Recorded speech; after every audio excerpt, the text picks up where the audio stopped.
Registrar કચેરીમાં મિલકત સંબંધી દસ્તાવેજોમાં છેડછાડ કરવાના કેસમાં પોલીસે કાર્યવાહી કરી છે।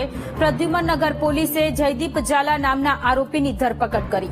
જયદીપ ઝાલા ખાનગી એજન્સીના કરાર આધારિત કર્મચારી તરીકે કામ કરતો હતો, જ્યારે અન્ય બે આરોપી પોલીસ પકડથી દૂર છે। ફરાર આરોપી કિશન ચાવડા અને હર્ષ સોનીની પોલીસે શોધખોળ કરી રહી છે। આરોપીઓ સરકારી દસ્તાવેજ સાથે છેડછાડ કરી કૌભાંડ આચરતા હતા। ત્રણેય આરોપીઓ ખોટા દસ્તાવેજો ઉભા કરીને આર્થિક લાભ મેળવતા હતા। પોલીસે તપાસ કરતા આરોપી હર્ષ સોનીના ફ્લેટમાંથી ખોટા સ્ટેમ્પ, પ્રિન્ટર, કોમ્પ્યુટર અને દસ્તાવેજ બનાવવા માટેના વપરાતા કાગળો મળી આવ્યા। મહત્વનું છે કે આરોપીઓએ સબ રજિસ્ટ્રારની કચેરીમાં દાખલ થઈને 17 જેટલા દસ્તાવેજોમાં સરનામા બદલ્યા હતા। જે દસ્તાવેજોના સરનામા બદલાયા તેના માલિકોની ખરાઈ માટે પ્રક્રિયા હાથ ધરવામાં આવી છે। 1972 પહેલાના હસ્તલેખિત જે દસ્તાવેજો છે એની સ્કેનિંગ કોપી હાર્ડ ડિસ્કમાં છે અમારી પાસે, અને એ હાર્ડ ડિસ્કની કોપી જે ઘણી વખત જે હસ્તલિખિત કોપી છે એ જર્જરિત હોવાથી એને આપણે વારંવાર ઉથલાવતા નથી। એના માટે એના પરથી વેરીફાઈ કરી અને કોપીઓ ઘણી વખત જોઈએ છે। મામલતદાર કચેરી અને કલેક્ટર કચેરી દ્વારા એક બે દસ્તાવેજો ત્યાં રજૂ થયા।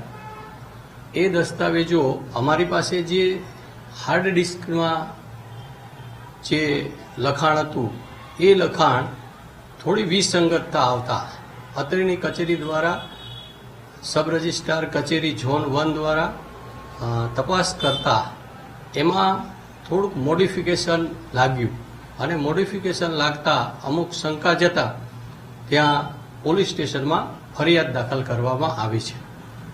સર, કેટલા દસ્તાવેજમાં પ્રાથમિક રીતે છેડછાડ કરી હોવાનું સામે આવ્યું છે અને કઈ રીતે છેડછાડ કરતા?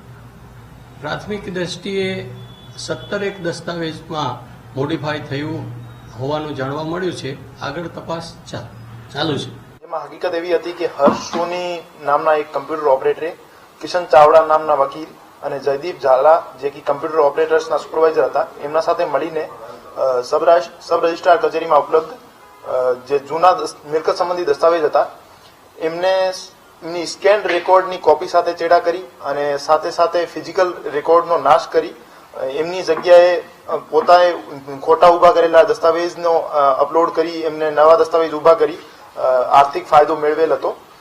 અને હાલ સુધી જયદીપ ઝાલા નામના જે કમ્પ્યુટર ઓપરેટરના સુપરવાઇઝર હતા એમની અટકાયત કરવામાં આવી છે, અને હર્ષ સોની અને કિશન ચાવડાને ધરપકડ કરવા માટે પોલીસે તજવીજ કરી છે। અને હાલ સુધી 17 દસ્તાવેજો સાથે ચેડા થયેલ હોવાની હકીકત સામે આવી છે અને તપાસ ચાલુ છે।